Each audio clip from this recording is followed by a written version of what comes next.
You just realized that you needed to hire someone yesterday. How can you find amazing candidates fast? Easy. Just use Indeed.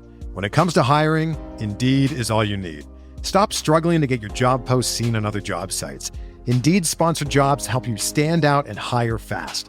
With sponsored jobs, your post jumps to the top of the page for your relevant candidates so you can reach the people that you want faster. And it makes a huge difference. According to Indeed data, sponsored jobs posted directly on Indeed have 45% more applications than non-sponsored jobs. Plus, with Indeed sponsored jobs, there's no monthly subscriptions, no long-term contracts, and you only pay for results. How fast is Indeed? Well, in the minute I've been talking to you, 23 hires were made on Indeed, according to Indeed data worldwide.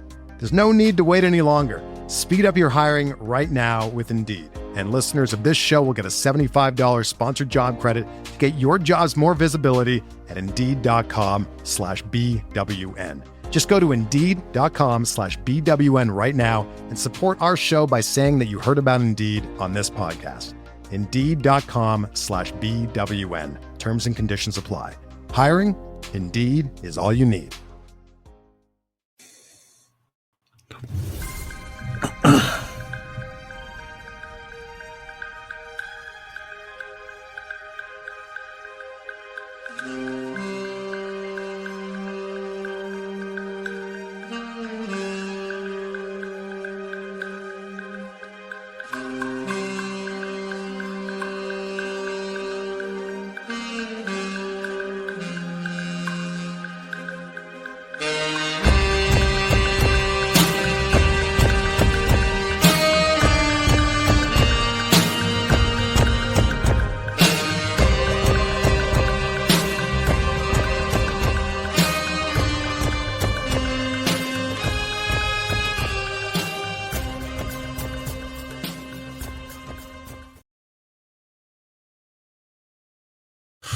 Hello, Mavs fans. Welcome to Pod Maverick After Dark and Mavs Party. We're doing this together because I am by myself for the second night in a row. Josh Bowe is out with didn't want to watch basketball. Just kidding. He's not feeling the best.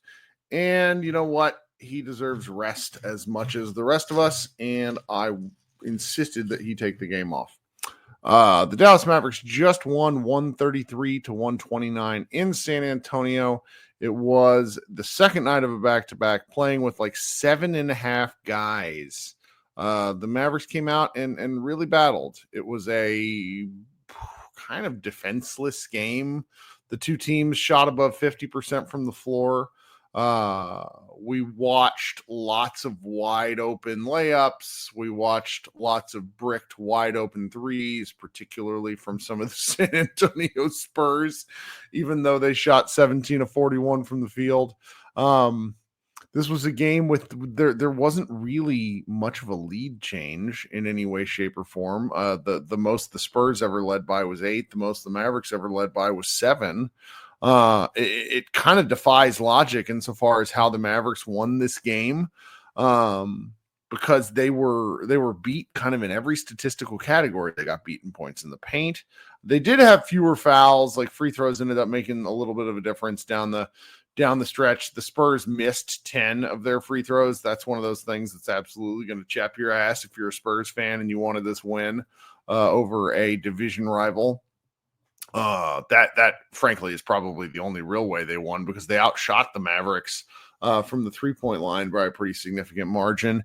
And then the offensive rebounds, while the Spurs won it 12-10, the Mavericks were doing pretty well right up until like the final 2 minutes of the game. So this was absolutely not one of these games that I don't know, it's fun. Like, look, there's going to be a conversation that starts pretty soon with regards to tanking, if it hasn't already started, depending on who you're kind of paying attention to and who you follow within the Mavs circle. And I'll just tell you this. I don't think tanking is a real thing, barring maybe 5 or 6 teams in the league on any given night. There's too many games. The players themselves want to win. And what the Dallas Mavericks are experiencing right now, and really what they've been experiencing since the All-Star break, is just a glut of injuries. And really since the Luka trade, All-Star break isn't correct. And, some of these guys might not be coming back anytime soon, but, if you get Derek Lively back in a couple of weeks, if you're hanging around near the 10 seed and that's something that's interesting to you as a Mavs fan, I get it. Like watching a losing team is not fun. And, as we've been discussing kind of game in and game out for the past several weeks, this is one of these teams where if you're still watching, you're probably watching because you're a diehard. I respect that.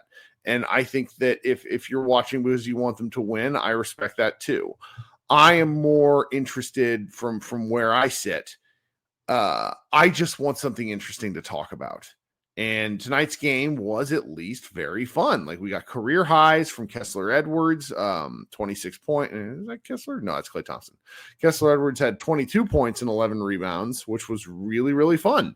He was a key factor in the win. Dante Exum, he played 24 minutes, but was a plus 16 in those 24 minutes. Very decisive in a game. The Mavericks had 8 guys. Caleb Martin played well more than his 15-minute limit that Kid talked about pregame. They overcame Max Christie, once again, really struggling. 15 shots, only scoring 12 points. He shot 11 threes and only made 2. Or I'm sorry, just say Kessler Edwards is Max Christie. Max Christie's just having a tough go. I think he's kind of past his season minutes limit, but too bad. There's 15 or so games left. That's what we're gonna have to do. The Mavericks get one of the, if PJ Washington comes back or if Jaden Hardy comes back and they're just able to spread the minutes limit a little more, there's something to talk about. Now, is that enough for a play-in tournament win? I don't know. We're too far away.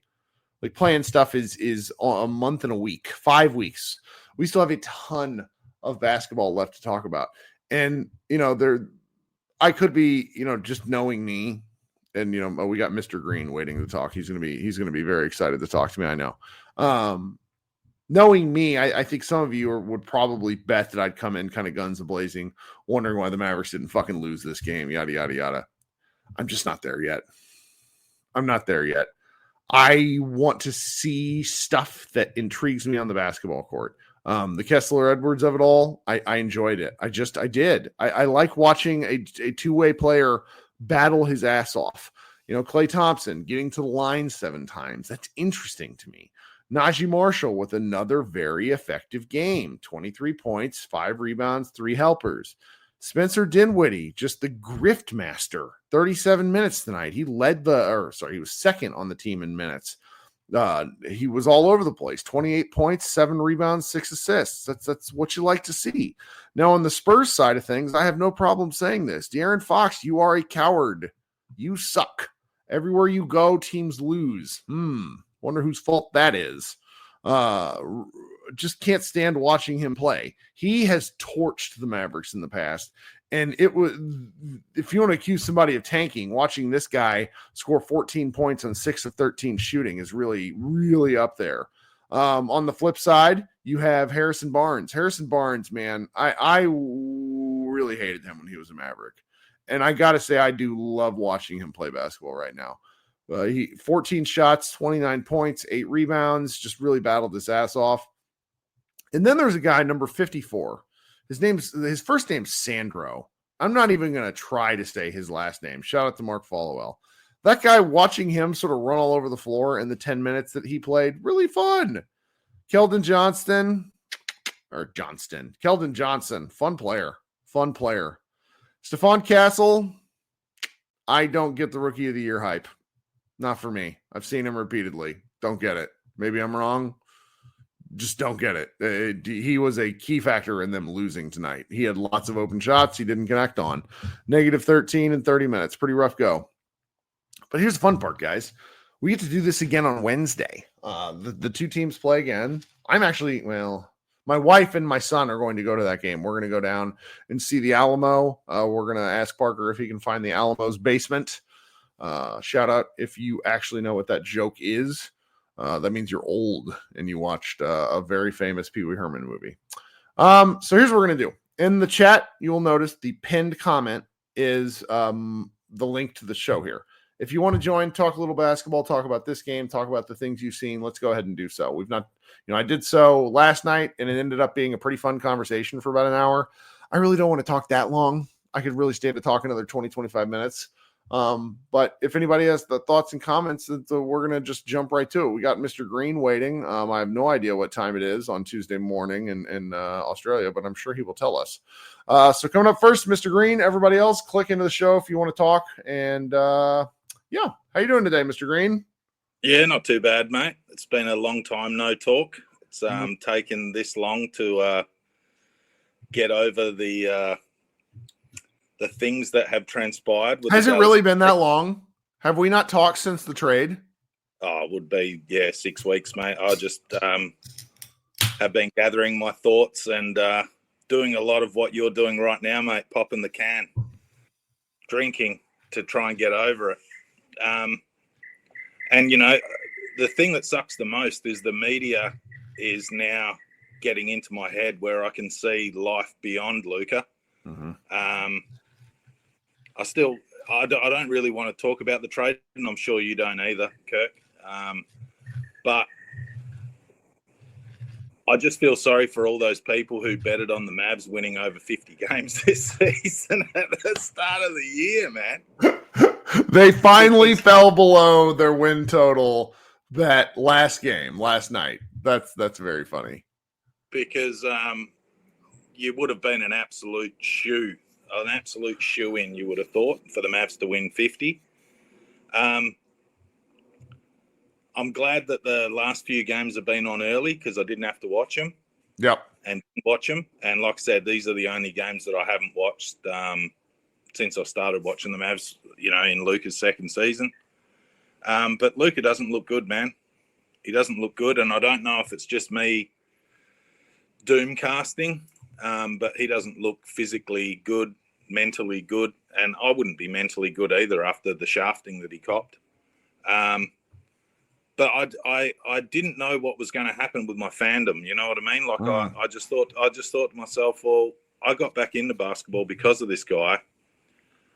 And then Nico's traded my favorite player off my favorite team. Where does this leave me? And mate, I was in the wilderness for a good 5-6 weeks. But when you participate in this community, especially with what you do for it, Kirk, which is you're a stalwart, mate. I can't believe that you continue to do this. I really can't. But I can't turn my back on those other players. Right. I want to see them do well. I want to see them succeed. Yeah, there's not a lot to cheer for anymore, and you don't have the confidence that you have when you have someone like Luka on your team. You believe you can win every single game, and that's why you invest 2.5 hours, 82 times in a regular season to watch this thing. But I've got over that now. I think the team going forward can do well with the people that are on the roster. But as we're all head scratching, this was a roster built around Luka, and then take that piece out, then how does all these players fit? So I only watched the last quarter of this game, and to be honest with you, I'm glad I did, because watching 3/4 of a game only to lose at the end has been very frustrating over the last couple of weeks. Yeah. So it was nice to just not watch the game, jump in the fourth quarter and see an actual win. And some of your comments, and I noticed that Josh wasn't on, and I thought, oh, fucking Kirk, my old mate Kirk's going to be there talking into the camera on his own. I better hop on and say good day. That's what's happened. We had a gentleman from Ireland join last night because it was an early enough game, and he saved me for about 15 minutes, and now you're helping today as well. Well, I just feel so bad for you and Josh, man. Like I really do, because, if I think about basketball and I think about people like yourself who invest their spare time and monetize it just that little bit to make it worth it and to also enforce the discipline, to have such a good player just snatched from you. I mean, Your show was going to continue to grow, whether people like you or not, because of the content. And I really felt for you guys, man. I never thought it would happen. It really affected me deeply. I couldn't believe it. You know, my dad's a Celtic supporter. Mm-hmm. All my mates know I'm a mad Dallas supporter. And, you know, Mum started to ask me, oh, do you want me to start buying your Lakers shit? And I'm like, fuck no. I have some pride. No. Because, you know, Mum's like, you know, I'm almost 50 and Mum's like, oh, you know, I want to get you some clothes for Christmas. Oh, yeah, just get me some Dallas shirts, Mum. That'll be cool. Right. And now she's saying, oh, do you want me to get you a Luka jersey? And I'm like, fuck no. What am I going to do with this poxy signed, framed Luka fucking jersey and my Porzingis signed fucking jersey? They're not worth nothing anymore. But I can't take it. I can't take it down in my shed, mate, because, you know, I'm very happy that I've got a signed rookie season Luka jersey. But I got here. Hold on. Let me see if I can just. This is not good podcasting. So that's one, and then the picture below it's my son's jersey, and Luka signed it while I was holding my son, and so there's just like there's elements of this whole deal, and like you talk about it, and you know there. I had a douchebag Lakers fan, but I repeat myself. Comment today where he's just like, you just, you know, move on. And it's just like, no. I mean, I'm not going to talk about it all the time, but it's also no. You know, this is, you invest in a certain thing and like what has happened here and what, I mean, we're just, you might never really get over it in a real sense. I don't think I will. And I don't think I will get over it. And you know, I don't want to go on about it because I do want to talk about the team and I respect what you have to do, Kirk. You have to continue talking about the team. And that's right. You know, they fucked me and you over, man. That's what they did. And, you know, you showing me that signed jersey of your son's. Let me just do some real bad podcasting as well, if you can see. Can you see that basketball court? Yes. I built that in my house because of Luka. That's pretty dope. Because of Luka. So, you know, I have a half-court basketball court at the back of my house. I walk out my sliding door out of my kitchen into my patio, and I've got a full-size NBA basketball court there. The reason I bought that is because I was so hyped up to see a guy who I thought was going to eventually sneak into the top 5 of all time. I was going to be able to witness it from his second season. And as I've told you before, I went back and watched all his rookie games. I really thought that I was going to be blessed twice because I got to watch Jordan. Sure. I got to watch Magic. I got to watch Bird. And that's when I was in high school. So that was my peak basketball fandom, was, you know, staying at my mate's house, and we used to stay up late at night and watch Australian broadcasting, and we'd get delayed telecasts of, you know, Lakers versus Celtics in the finals back in the day. My old man was so heavily invested, we were buying a video called Pontel on VHS tapes. Right. And we were getting 4 of them from the States every fortnight. So all my mates would come to my house so we could watch these games. That's really fun. To then have like almost a 20-year hiatus from the sport and then to come back for one guy, because I thought, you know, it was almost like a resurrection of Christ moment, and then to have him snatched off my favorite team is devastating. But I honestly didn't know what I was going to do, but I am a Mavs fan. So with Luka or not, even though I became a Mavs fan because of Luka, I don't want to see any of these guys go down. I want to see continued development. The problem that I have, and I've only watched snippets of yours and Josh's show, is I don't have a lot of reason to watch at the moment because it's tough. I had a guy on last night who and he's like, look, I'm a Mavs fan, but I can't do this. He's like, I just can't do this. And I said, I honestly don't, because if you force yourself into it, you're just going to end up resenting what you're watching. And there are going to be things to come back to. You know, the draft is really fun. And it's been really fun in a certain sense to not have to give a shit about the end of the roster. But now we're back to kind of being in the minutia, basketball nerds, whatnot. Like, there's a young man who played up here where I live in North Texas, who's now playing for the University of Texas. 13 think Trey Johnson is his name. Could be wrong. I'm a little tired at the moment, but he's gonna be a lottery guard. And I love watching him.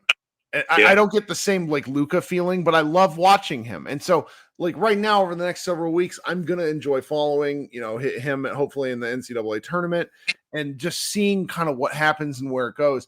And then there's going to be opportunities where Josh and I start talking about this, where we get really into it. Like we had a great time leading up to the 2020 or 2018. Yeah. Luka was drafted in 2018 where we were covering so many different guys. We were just so excited.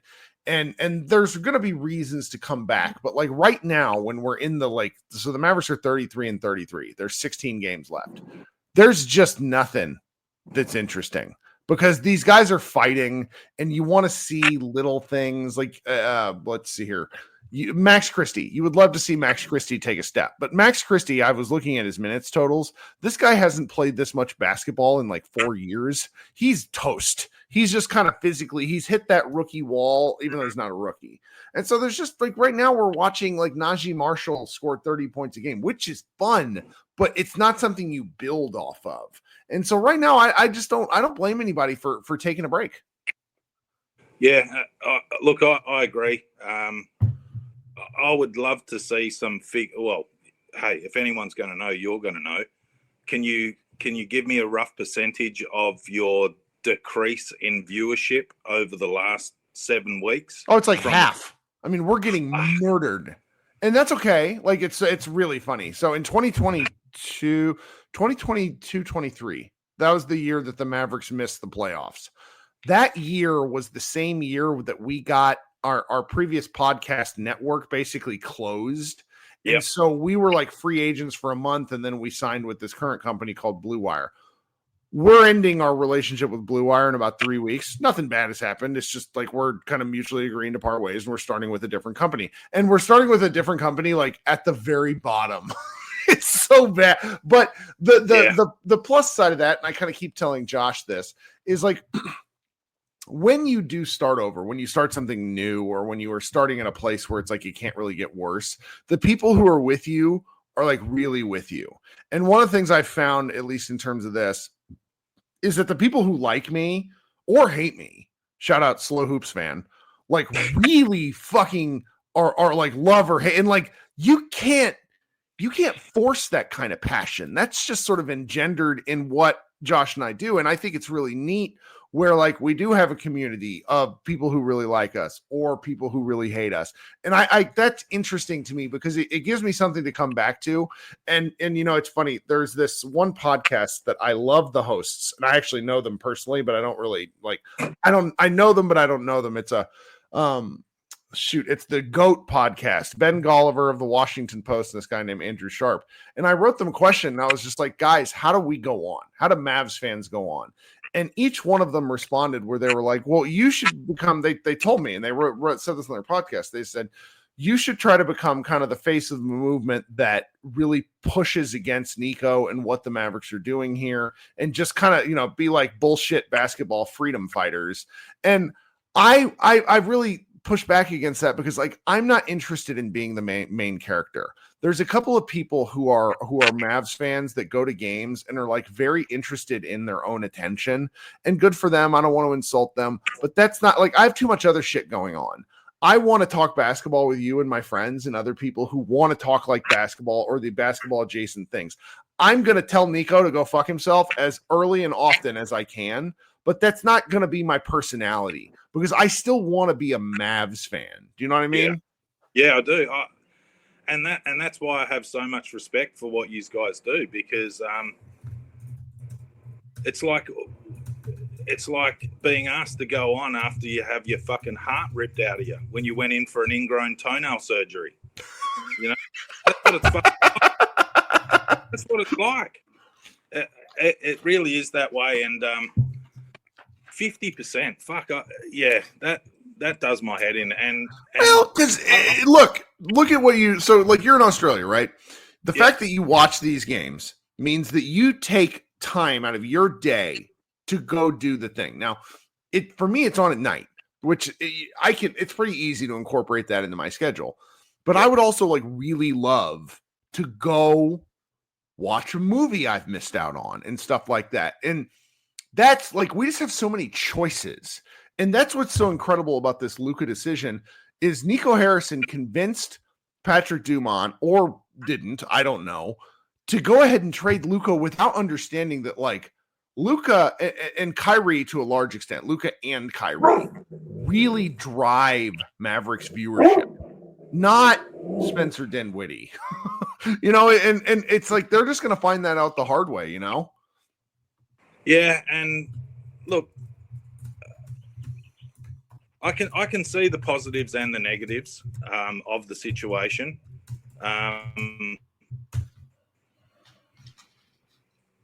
I hate the fact that the media has me asking myself questions about how this all came about, what had to transpire to even put these thoughts in Nico's head. And that's the thing that upsets me the most, because when you have someone who is your favorite player on your favorite team, I don't want to use the word idolize, because I don't idolize Luka.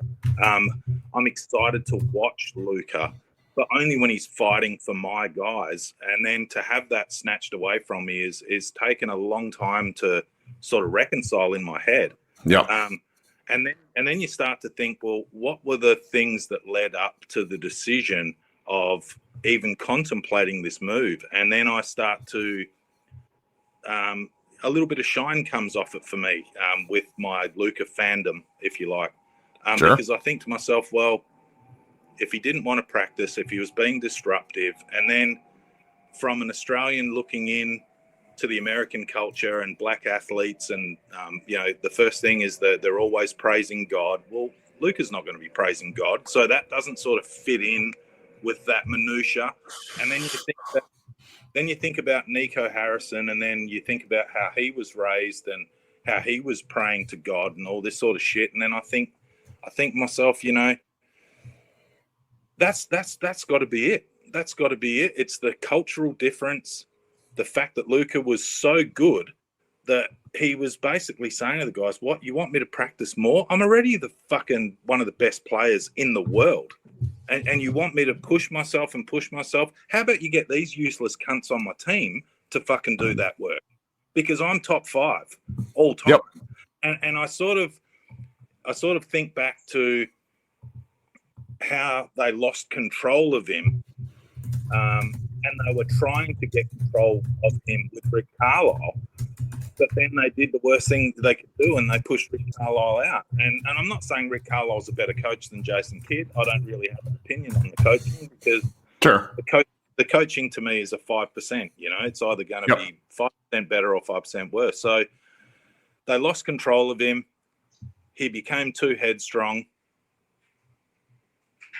And Nico's not a good enough manager to manage that back into a manageable situation. And I think I commented on one of your Twitter posts when you talked about how his lack of ability to get through to Luka and manage him. And I said, it reminds me of some of the things that I look back on when I was a sales manager and I had a sales team. That's exactly what I'm thinking about. I'm like, this is workplace stuff. Yeah, 100%. And I gave up on some underperforming sales guys, and I moved them on. And it was a tough decision. And when you're put in a position of power like that, and you can hire and fire, I don't want to say it went to my head, but I took the job extremely seriously. These guys were underperforming. I tried several things to turn it around, including a multiple interstate visits to work with them and see what really made them tick. And you know what? I let them go, and I never really understood what motivated them. Yeah. So I never really knew which carrot to dangle in front of them to change their direction. And I see that as a failure of me. And this is where my confidence now lacks in the Dallas Mavericks organization.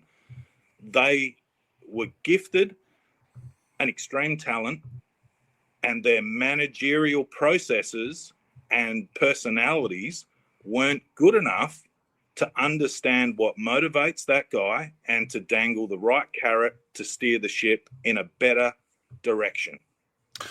So what did they do? They gave up. And they gave up they gave up in exchange for players that they believed that they could start afresh with. So they took the easier road than the harder road, and they cut their nose off to spite their face. And I think that means to me that the Dallas Mavericks organization is not capable of running a team to get to a final and to win a championship with the current staff that are employed by the Dallas Mavericks. That's the most disheartening thing that I feel right now. Forget about the players, the actual association, the actual team itself, the people behind the team are not at a level. It's going to have to fall in their fucking lap, Kirk, because they're not good enough. That's what I'm trying to say.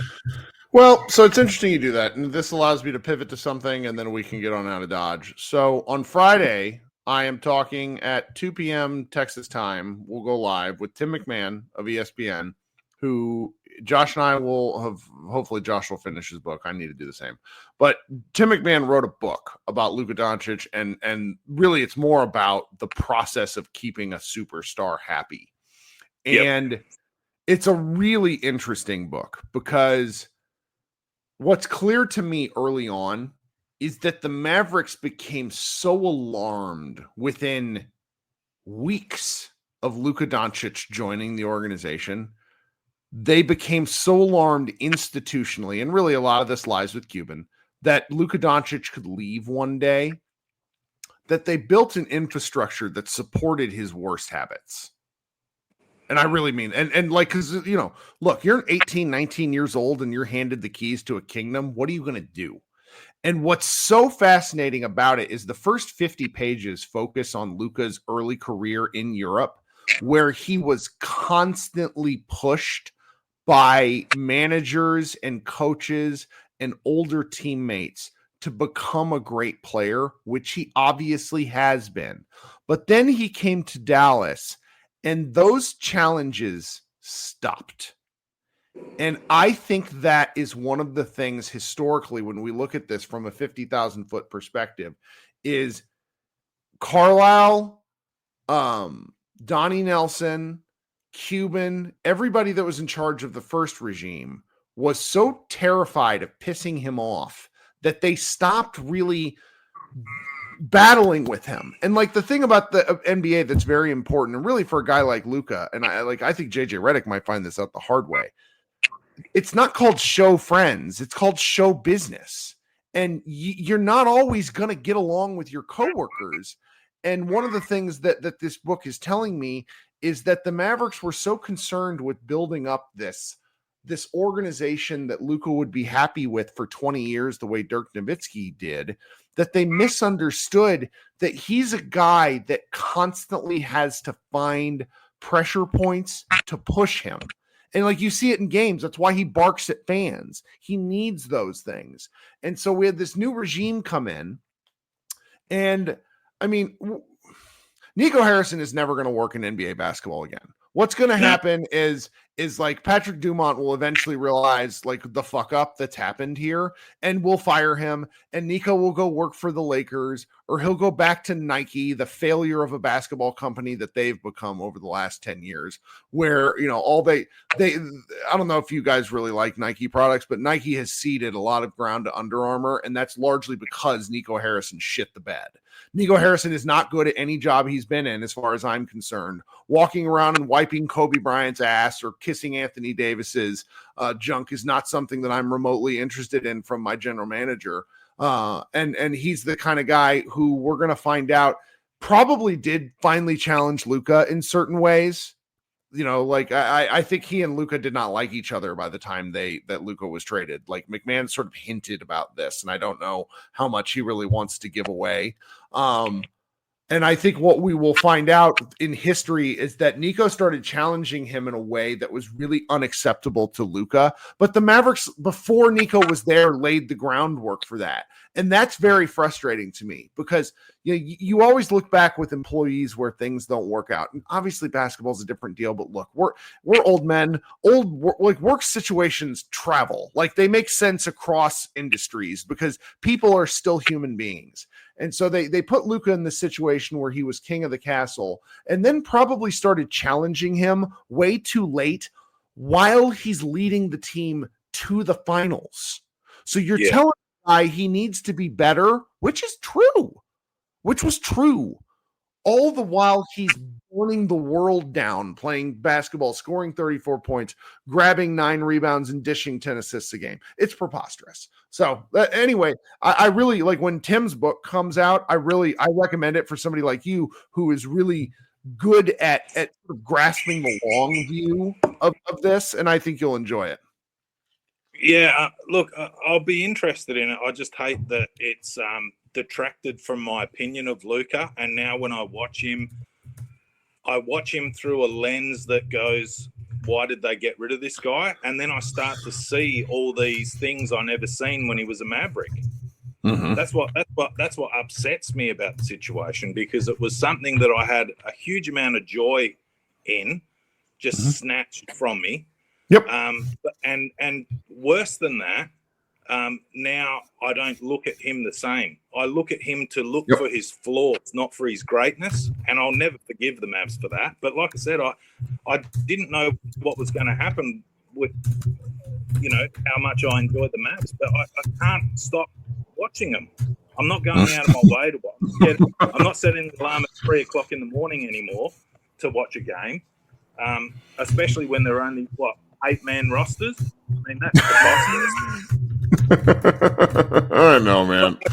But I still like all the pieces. But yeah, I'll be interested to hear what McMahon says, because I know a lot of people don't like him, and that's very much the Luka fans in Dallas don't like him. I get it. Right. I think he's all right.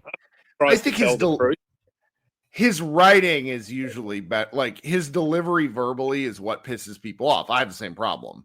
And it's just fine. Like he's a little bit of a troll because he is just so blunt, but largely he's correct. And I think the worst part about this is like, oh, he hated Luka. He wanted to chase him out of town. And it's like, he wanted no such thing, because I'll tell you what, it's just like me and Josh. Our jobs were tied to that man's success. Now that he's not there, it's like, oh shit. Anyway.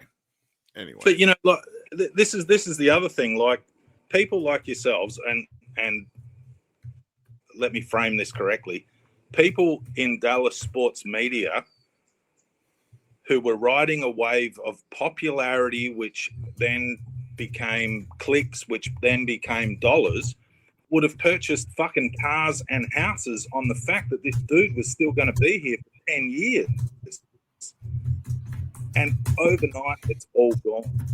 And man, I love the fact that people handed back in their season tickets. I just think that after the joyous hand slapping and high fiving of doing that, 6 weeks later they'd be sitting on their couch going, "Fuck, I'd really like to go to a Mavs game," and that's the heartbreaking thing, because it really did tear your heart out. You got to wait for that heart to grow back and start beating again.